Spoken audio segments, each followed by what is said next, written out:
Chers compatriotes, Banakin, message Naïna P. Sabino, c'est juste pour vous encourager pour tout ce que vous êtes en train de faire depuis un moment. Semaine où vous avez qui semaine agitation, semaine qui semaine en mobilisation. Binomoko boyebi situation dans la carte ya mboka, vous allez comment on a un événement politique, vous allez kokende, bota la souffrance vous allez depuis pouvoir depuis Kabylie et Koti na place, regardez la souffrance, regardez la misère. Et ça la bino civil et ça la militaire. Niveau de la souffrance c'est comme Makassi. Mais je me suis permis de faire cette vidéo. Pourquoi? Parce que je me suis rendu compte qu'il y a un sursaut patriotique dans le niveau de Mboka. Il y a une volonté réelle de pouvoir dénoncer et mettre hors d'état de nuire le régime en place. Donc c'est le moment est venu pour que vous, le peuple, vous puissiez prendre les devants et dire non à Kabila, et dire non à son système, et dire non au régime. Le 7 février, le dimanche 7 février, il y a l'île finale, il y a Coupe d'Afrique. Il y a l'île finale qui va opposer Congo et Mali. Et on a souhaité victoire de l'équipe nationale Nation Léopard, on a souhaité victoire dans le peuple congolais, mais là on a la Lingui, victoire il y a dimanche, et ça a la victoire sportive. Mais la Lingui est comme on appelle victoire politique. La Lingui est à le Salamaki le 4 janvier 1959 dans le match à Mikado. Au peuple après match wana abimaki adenosaki abenganaki nini ba colon o bazalaki ko kamba biso o bazali ko tia biso na souffrance pe na maltraitance. Na lingi le dimanche OP ezala dimanche déclencheur. Ezala dimanche OP et vous avez la victoire politique. Oh, peuple congolais a besoin sursaut, à côté les mains, pour la non, la dictature, non, na pouvoir, miyibi, non, na pouvoir, occupation, na assassin, va aller na tête ya mboka na biso. Peuple congolais téléma, moment ya lisu moment boye mbate, toyembi mingi. Tobini mingi, moment est commis, to passé dans acte. Sursaut patriotique et Salama le 7 février. Jour il y a finale, il y a match, il y a Léopard, dans l'équipe, il y a Mali. Peuple congolais, si vous avez téléma. Victoire na biso, vous avez victoire sportive, de vous transformer en haut, dans victoire politique, dans victoire il y a démocratie, puis dans victoire il y a peuple. Mobilisation est continue. Peuple congolais, vous avez précaution. Vous avez précaution de façon que, étant comme les 7, les 8 victoires sportives est transformée en victoire politique. Semaine on a tout au Kénango et la semaine il y a la mobilisation. Semaine au peuple a le stop la souffrance. Parce qu'il y a la victoire contre la souffrance, victoire contre la misère, victoire contre la dictature. Et victoire pour la démocratie. Victoire pour la constitution. Il y a un peuple congolais, tu sais qu'il y a un téléma, tu sais qu'il y a un vigilant, bon les mbaté, tu comme une souka, ou les allez sous moment pour tika batibalo dans la commune à bisoté, ou comme un moment il y a peuple sika zali, et dans le niveau de diaspora, et dans le niveau de mboka, moko na moko atala, et là on y a aussi la mboka, et là on y a aussi la peau congolaise à la libérer. Et non, autour et là on y moninga sali, et là on y moninga zali ko sala. Ceux qui ont libéré, et je lance cet appel aussi à la diaspora. Et je lance aussi dans ma oeuvre pour me donner des leçons. Il y a aussi la vidéo pour y avoir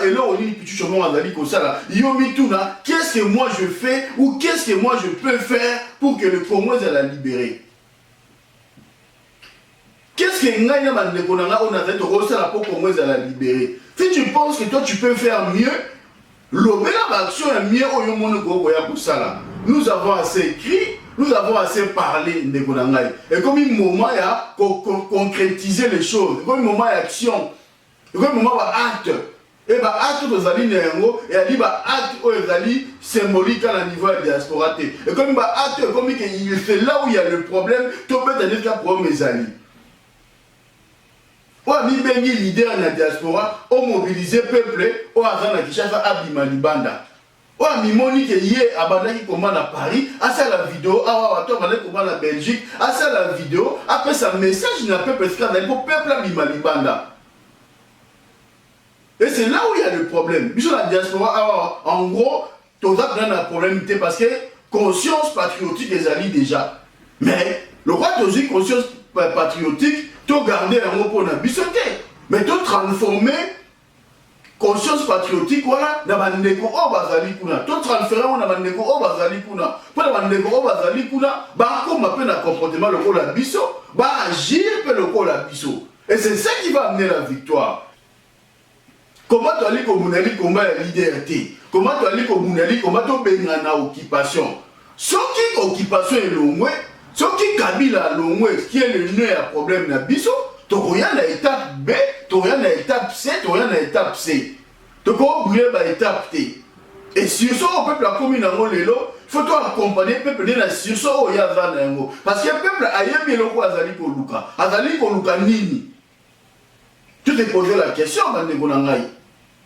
Est-ce que nous sommes habitués à Tongo midi pour quand on va donner des leçons, donc on va inspecter, il y a combat, ou on va inspecter, il y a une réaction, tu as un comportement politique, il y a une négociation, tu fais la terre. Ce que tu penses que tu peux faire mieux, vas-y fais. Fais-les. Si tu peux faire mieux, vas-y fais-les. Quand tu es la terre, nous devons faire là. Pour se gamoninga, tu causes la tête, mon cœur va lui comme bunda, on peut pas critiquer. Parce que c'est caca, on doit faire l'effort. Si on fait l'effort, c'est ce qu'on va dire, les gens ne vont pas te critiquer parce que tu n'as rien fait. Bah, critiquer au nid. Donc, on critiquer, mon cœur va faire l'effort. Parce que tu ne fais pas assez, il faut réduire. Par exemple, il y a des gens qui me disent que c'est trop radical dans le message d'Angaï, mais je ne suis pas assez radical, deux fois plus radical. Mais là aussi, on a des gens qui sont plus radical. Mais on peut pas s'arrêter, il faut monter dans la moins radicale, on va monter dans la ligne moins radicale. C'est la plus radicale que Ngaï, et vous allez mieux. Et on va la mieux. Parce que ceux qui ont vendu au Jijaka bateau, bateau risquer. Parce que le message doit passer. Si tu vas vendu la diaspora, on appelle ça un message tel qu'on met aux alatés. Les combats vont exister. Pourquoi? Parce qu'il faut que le message passe. Il faut que le peuple s'y casse à Yoka. Mais ceux qui ont dit qu'ils ont fait la vidéo une fois tous les 6 mois.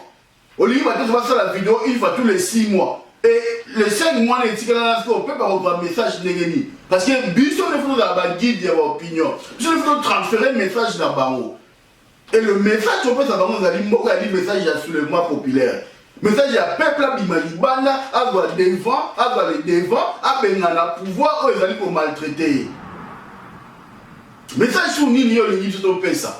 Mais ça, c'est dans le cas, mon peuple a besoin pouvoir, tout ça, a besoin, il y a Batouba encadré, Batouba ça l'a suivi pour pouvoir aller à la balabalaté. C'est là où maintenant on a besoin, il y a des terres politiques, il y a des terres sociaux, on va aller à niveau de Mboka. Va participer à la dynamique, il y a un mode créatif Front Citoyen. Front Citoyen, qui ne peut pas soutenir ta mérite. Front Citoyen, clairement, tu dois soutenir Moïse, tu dois soutenir Félix, tu dois soutenir un tel, tu dois soutenir un tel. Non. Le Front Citoyen, ça a été créé pour Batouba Sangana, Batia Maël, Batia Bomoko, Basangisa Makasi, pour pas Bengana. Pouvoir bloquer la démocratie. Le Front Citoyen n'a pas été créé pour comme un mouvement politique, non. Peuple, on a continué la France citoyenneté pour qu'elle soutenir un leader, non. Peuple, on a continué la France citoyenne, pourquoi? Parce qu'il y a une volonté. Il y a pour appliquer l'article 64. Peu de démarche, il y a des choses, il y a la France, application de l'article 64. Pour te dire que ma grand-mère au Salamana Congo est qu'on soit efficace seulement ceux qui battent terre socio-politique au Bazamana Congo, Bazali pour participer. Ceux qui battent terre sociaux au Bazamana Congo, Bazali pour participer. Ceux qui pouvoir recueillir, mission de la France citoyenne ici, et comme il y a Bana Moka, nde bakotala ndeni bakokamba mboka na bango oyo azali mieux oyo amonika kozala candidat kozala président akei oyo amoni alingi azala ministre akei oyo alingi azala député akei bango mpe neti biso tolingi tovanda so na diaspora totika kocontinue vida so na diaspora parce que comment na biso ezali kaka te mpo toke reconquérir pouvoir pour le pouvoir comment na biso ezali ke Congo ezala libéré ke esika bandeko bazali balia bien balala malamu soki ye mpe na diaspora ozwi mwa moke olia yango mpe alese po ebike bandeko bazali na mboka bazali mpe kolia komba na biso ezali d'abord yango wana avant de critiquer Pichu Chomongo il faut yeba komba ya Pichu Chomongo ezali nini est-ce que Pichu Chomongo azali kobundela bato est-ce que Pichu Chomongo ayaki na komba mpo na kicamaraderie to pour plaire à un tel ou à une telle personne ou komba ya Pichu ezali koluka solution pour na peuple wana à retrouver liberté na ye ce qui komba nous ezali résistance militaire à part que la résistance militaire n'a pas préoccupation n'a pas besoin na komba yaka na yango ce qui komba nous ezali musclé parce que y aura une action musclée c'est la action musclée mutu akaki na komba azaka na mutu kifa koma toko loba asaleli yango nyonso ezali bamoyen oyo osalaka komba ezala makasi parce que tu ne peux pas être au four au moulin tu ne peux pas être jugé parti il faut qu'on ait le osala na kati ya diaspora na kati ya komba nous avons des maçons nous avons des architectes nous avons des préparateurs de commandes nous avons des électriciens des artistes des juristes des politologues des administrativistes des économistes des infirmiers des médecins des éducateurs spécialisés dans la catégorie sociale union surtout et dans la kati ya komba wana mais ce qui mutu na mutaye na expérience na ye aye na makasi oyo ayebi oyo aza na expérience na bametali ya électricité apporte expertise na ye ndenge nini ekoaide biso to évolue to mene baaction mosusu ekotouche boye oyo mpo ayebi makambo ya droit akoaide biso ndenge nini tokosala mpona koanticipe soki action boye esalami ekomi boye to protéger tosala boye oyo mpo aza politologue ayebi na baanalyse na ye c'est chacun là où il est à apporter na oyo eleki eza likambo ya jalousie te eya likambo ya moto aleki mutu te eza mpe likambo teke ya koloba ke kowelaki partenance na komba non na cycle ya vie mutu na mutu aza na période na ye abotamaka aza na période na ye oyo asalaka ya lokola course à relais boza 10 personnes bozokende bozobunda mutu na tour na ye soki akomi na 100 mètres apesi boye ti ntango okoma na finale ezala ya mutu moko te finale ekozala ya équipe mobimba yango tobengaka leadership d'équipe parce que nous considérons que eloko ya kotia bato liboso ya avansaka te mais soki totie biso surtout na même lignée totie mayele na biso liboso tokozala plus efficace. Ça fait 3 jours yango peuple azobima libanda abimaki na matanga Marie Lisambu abimi na victoire contre Rwanda abimi na victoire contre Ghana ba donner des leçons bao ba l'équipe ba mona ba plus congolais qui batu ba sala ki wa pour na mener ba action pour peuple qui jusqu'au bout ba action il faut peuple abima moko et aux ala ba soulèvement populaire organisé il faut des actions spontanées. Baction on peut pas diminuer moko suki na nzela ça fait 3 jours on peut pas malibanda ba dekona ngai na janvier peut pas maki 3 jours 4 jours libanda yemo peut ka ndemo le tirer peut ka ndemona donc quelque part si nous avons réellement la réponse pour la Congo tout tarder pour na agir tout tarder pour na bimisa réponse na biso oya monika dans la solution. On a critiqué la bande de la solution dans le bango. Abimisi solution, tu luki solution, tu tiens la mesa, peuple a libéré, ma ramekei, comment est-ce qu'il libère? Parce que souffrance est ali. On a dit que le peuple wana a ça commis déjà, a ça commis dans sens de patriotisme. Peuple wana a dit pas ça sous-souté. Tout ça on a bango neni bazo bima tous les jours, 3 jours avant bazo à libanda. Qu'est-ce qui manque? Plutôt qu'elle est jusqu'au bout de la pouvoir et l'occupation. Plutôt qu'elle est jusqu'au bout de la institution et les amis qu'on connaît pour le peuple. Parce que Moutou a Boumaka, il faut qu'on se l'ait fait réponse. Pouvoir, wana, ou les alliés, il faut qu'on déstabilise en gros. Qui va poste la police, le commissariat, et ça dit pour empêcher Pino, bon loba, bon manifester, bon boukayango. Les gens peut-être diront oui, et ça un discours non responsable. Oui, c'est un discours responsable. Parce que la police est allée à que la population est. À maintenir l'ordre public. Si la police a comment défendre les dictatures, à ça tout un rôle n'a été. Parce que la police ne peut pas être au service d'un homme, mais au service du pays et d'un peuple. Le coup est comme une police politique, ou comme une police, comme une milice individu, il faut qu'on boucle un mot, il faut qu'on détruise un mot. C'est là où passe l'argument éventuel qu'il y a un mot.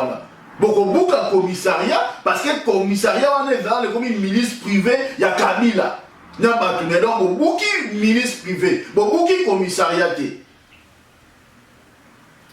C'est comme les policiers dans le territoire, ils ont marché, ils ont une vie difficile. Mais on l'a ici épiné, parce qu'il y a des milices, il y a des policiers. Mais à la tête, il y a des policiers, mais il y a la mission commandée, en tant que milice privée, il y a Kabila, il y a système, il y a Kabili.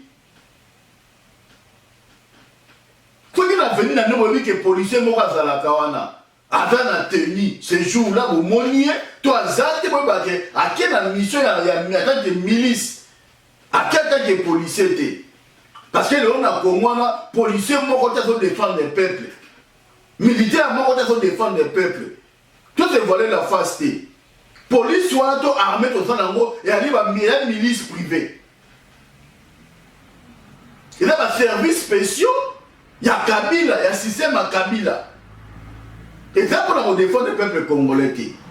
Donc, Moutoua Kolobake au peuple, respecter les policiers, respecter les militaires, Moutouana, il n'a pas compris la situation en Mokanabiso. Il n'a pas compris la réalité en Mokanabiso. La réalité est que le policier va faire la fonction, avant de défendre les Congolais, avant de défendre les institutions congolaises, avant de défendre les volontés populaires, de défendre les peuples, mais avant, parce qu'il y a un service, il y a Kabila.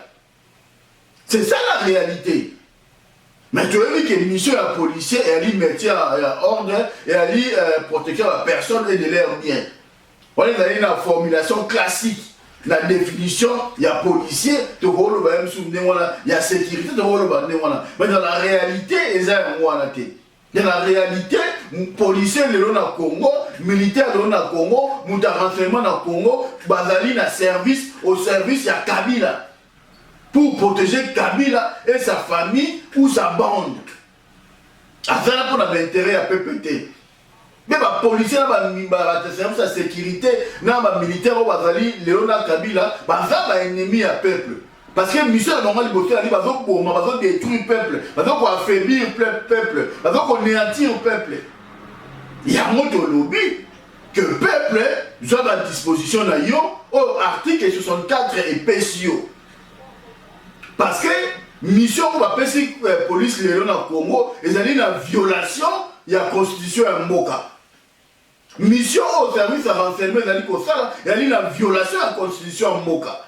Mission aux armées, ils ont une violation à Mibeko à Mboka. Constitution et PSIO pouvoir mettre hors d'état de nuire un individu ou un groupe d'individus. On va aller pour violer, on va aller pour le pouvoir en force, en violation, il y a une constitution, en violation de la disposition constitutionnelle. C'est ça la réalité. C'est ça l'analyse qu'il faut en Ango. Est-ce que les gens au niveau du Congo, tout ça, on a besoin d'un ennemi? Parce que mon toit dans la carte du pouvoir, ce qui a l'omoué, a affaibli le pouvoir. Ne pas diaspora ici qu'à Zali, on a ça comme mire politiquement, on a ça une conscience patriotique, ben la famille. Tu dis la famille, ça la réserve. Aider bandeko bali na Congo za na réserve na bandako na bango parce que moment où est commis to comme quand un moment de victoire et comme un moment de révolution et comme un moment où peuple a besoin libanda et peuple a besoin il y a ressources alimentaires pour la énergie pour la makasi policiers va défendre le Congo. Ceux qui va tenir contre le peuple, alors on l'a tenu avant Nandaku. Oui, on a des policiers à défendre le Congo. Mais les policiers vont dans la Moundouki. Ils ont mis les qui soit avancés. Ils ont protéger les régimes dictatoriaux. Ils ont protéger les pouvoirs. Ils ont pour la milice. Donc, ils ont milice. Ils ont milice. Donc, en ce moment, il faut rebondir ça Moutouana. Parce qu'un policier qui se respecte, un policier a un rôle qu'il faut protéger les civils, bien la personne. Ouais, il faut protéger la constitution à Mboka, à respecter, à protéger l'institution à Mboka. Quand mon peuple a télémis, parce que la première institution d'une république, c'est le peuple, c'est la population. Parce que soubassement politique, parce que le peuple est souverain, il est appelé à pouvoir dans la sur la Mboka. Donc le policier, le militaire, l'agent qui a servi sa sécurité ou le renseignement, Moutaliboso, il faut protéger, c'est le peuple. Parce que le vrai chef, on te met le peuple Mokonzi et il y a une population. Président de la République, un ministre de personnalité, Oyoyo, Bali ko incarner volonté à peuple, Bali va représenter à peuple.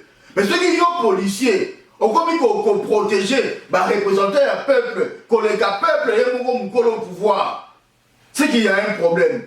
C'est qu'on a dit, pour aider le peuple, on a dit une milice privée, on a dit une milice pour défendre le pouvoir où ils allaient en place. Il y a un autre lobby que le peuple, tellement, soit les choses en main, il y a dit Mokonzi, on a dit peuple Mokonzi, ceux qui au monde na chemin na yo et que vous allez pour bima pour la dénoncer misère pour la dénoncer pauvreté pour la dénoncer dictature pour la défendre la démocratie pour la défendre la constitution militaire ou policier ou agent renseignement à liboso na yo là dit ça épiné yeba kazali ennemi na yo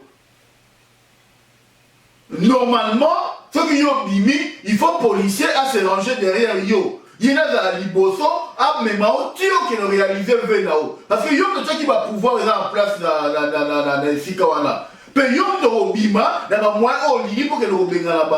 la Constitution est pécie au pouvoir dans l'article 64. Il y a pour agir. Il y a pour mettre hors d'état de nuire. Un individu ou un groupe d'individus. On considère que les agents de sécurité, policiers, gendarmes, la défense et le pouvoir, dans le système dictatorial, donc ils font partie d'un groupe d'individus, on constitue nos scènes, on s'accaparer le pouvoir dans ma case en violation de la disposition constitutionnelle. Parce que la disposition constitutionnelle militaire, il faut protéger les civils. À protéger les pouvoir, collègues, représentants. J'espère que sur ce point-là, tu comprends que dans la configuration actuelle dans le Congo, militaire n'a pas fonctionner, la milice privée, n'a pas fonctionner la policier. Mais elle a fonctionner en tant que milice privée, pour garantir le système, pour garantir le pouvoir dictatorial, pour garantir la protection des individus. Il y a un il faut combattre les barreaux. Il y a un moment où tu m'as bandaku na bango, tu m'as bandaku na bango, tu l'as tia bango va piler. Parce que vous allez jouer un rôle, vous allez néfaste pour la yo peuple. Il y a un moment où tu fais la diaspora, vous allez mobiliser ma famille, tu peux savoir, ration, bloc à colia, ma réserve, tu multiplier ma vidéo, tu multiplier ma message. Parce que comment tu allais à 8000 km. Pour la consoler la bino, il faut multiplier ma vidéo. Pour la recevoir il faut multiplier les messages. Moi, je tiens aussi à rappeler les personnes là. Oh, vous allez faire la vidéo mini. Oui, tu vas faire la vidéo mini parce que tu vas mobiliser à 8000 km. Et nous avons besoin de multiplier les vidéos pour me faire fait comme bien. Et ça dit sensibilisation patriotique. On ne s'adresse pas à la diaspora, mais on s'adresse à la population congolaise. Est-ce qu'il y a misère les alliés? Est-ce qu'il y a problème les alliés? Est-ce qu'il y a solution pour Outa? Quand on sort la vidéo, on ne le fait pas pour la diaspora. Ceux qui ont montré que plus chemin on sort la vidéo mingi et que ma vidéo n'a pas mis pour déranger, bloquer on a mis dans Facebook, bloquer maï. Ceux qui ont montré le nina ou comme on a maï, quand un message n'a pas été, si tu as besoin d'informations, bah il y a un message parce que le message est pour édifier, peuple ou azali libanda. Le message est pour porter sur l'individualité. Tu es aussi peuple qui a soutenir l'individualité. Tu es aussi peuple qui bima, c'est le soulèvement populaire. Bon, ça m'a la bino surtout, Batounion surtout, Tobengana, Kabila, dans le système naïe. Celui Kabila qui après, comme à l'élection, Moutou dans Moutou, a exprimer, choix politique naïe ou à l'Ivo. Par exemple, Moutou a travaillé dans Kabila, n'a soutenir jamais. Principe dans la diaga bongo. Moutou a travaillé dans le régime, n'a soutenir jamais. Pour la gestionnaire, surtout, ça va modèle T. Et ça, exécutif national ou exécutif professionnel. Donc, bon, ça n'a pas suscité que nous Lukao, Pichou, non. Pour ça, on est bien clair.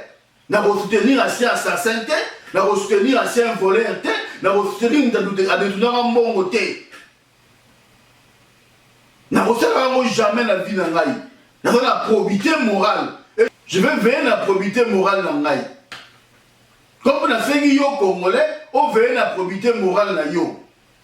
Na tine bino, bon soutenir Moutouté. Na recommandé bino Congo ya Moutouté. Bon soutenir un tel, bon ça la beauté, la tine bino té. Na sengi bino galake, bon sangana, bon bimalibana, bon la bengana, occupation, bon la bengana, régime est allé en place parce que d'aller qu'on violer la constitution sans cesse. Et aller qu'on empêcher de vivre la démocratie. Il y a des gens qui ont la misère, la pauvreté, la souffrance, vous avez imaginé à monter. Il y a des gens qui ont le régime. Le message n'est pas bien dans la salle. Le message n'est pas bien au peuple Mokozazali. Démarche à peuple Mokozazali, peuple Abimalibana. Peuple na Congo va sangana, va de la monko.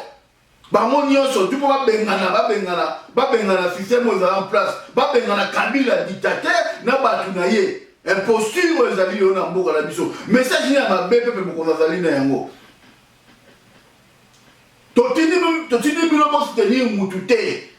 Tu as aussi bilo que les Moutou bon comme libérer le Congo té. Qu'on libérer le Congo et qu'on a la démarche mon collégial il y a peuple congolais dans la diaspora na o azana moka. Message to sengi bino yango wana. Bon elo ko lisiko bino bo critiquer bato.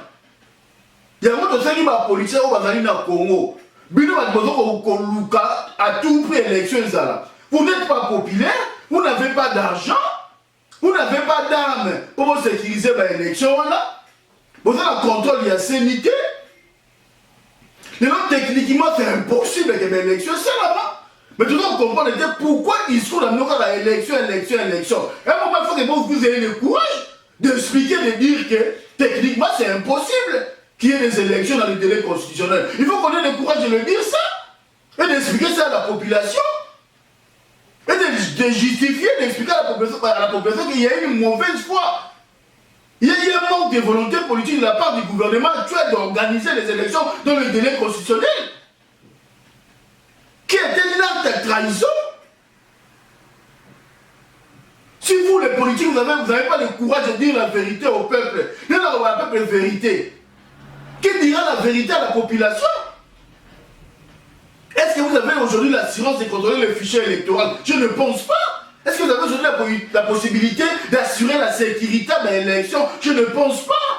D'avoir même les témoins dans tout le bureau de vote de Sam à la Congo? Je ne pense pas. Mais pourquoi vous êtes pressé d'y aller aux élections? Pourquoi vous voulez à tout prix qu'il y ait des élections qui seront à la base bâclée? Bon, répondre à la préoccupation de la Bissot.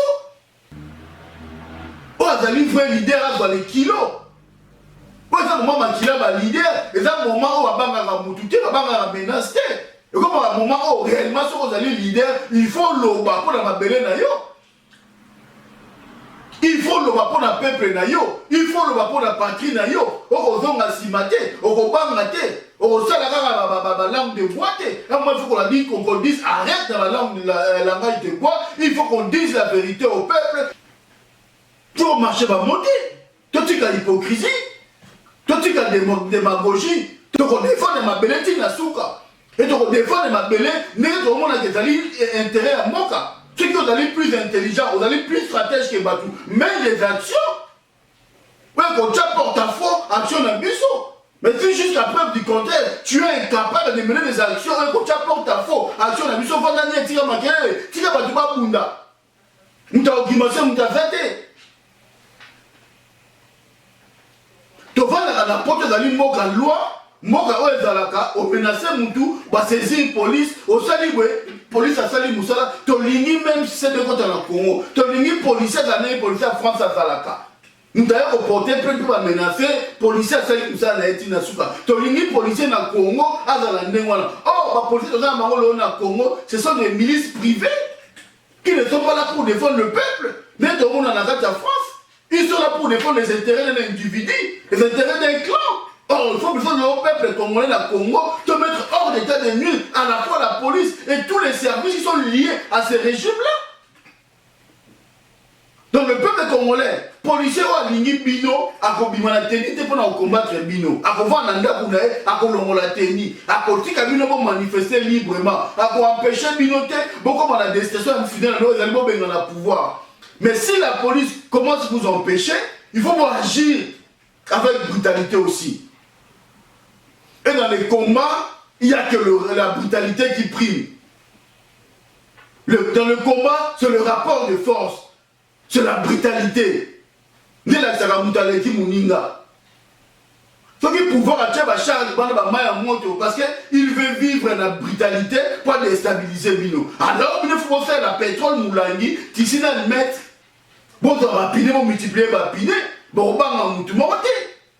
Donc, on a dit que les 7 matchs à Léopard dans Mali, il faut se transformer dans la victoire politique. Papa, maman, moi, na bima libanda, tant qu'on bima après match, cible, il faut y avoir un mot. Milice, oh, les allants, ils ont yoté. Alors, défendre les yoté. Bah, député à majorité, bah, membre à majorité, bah, moi, papa, dans la République à Bombété, tel est là, bah, moi.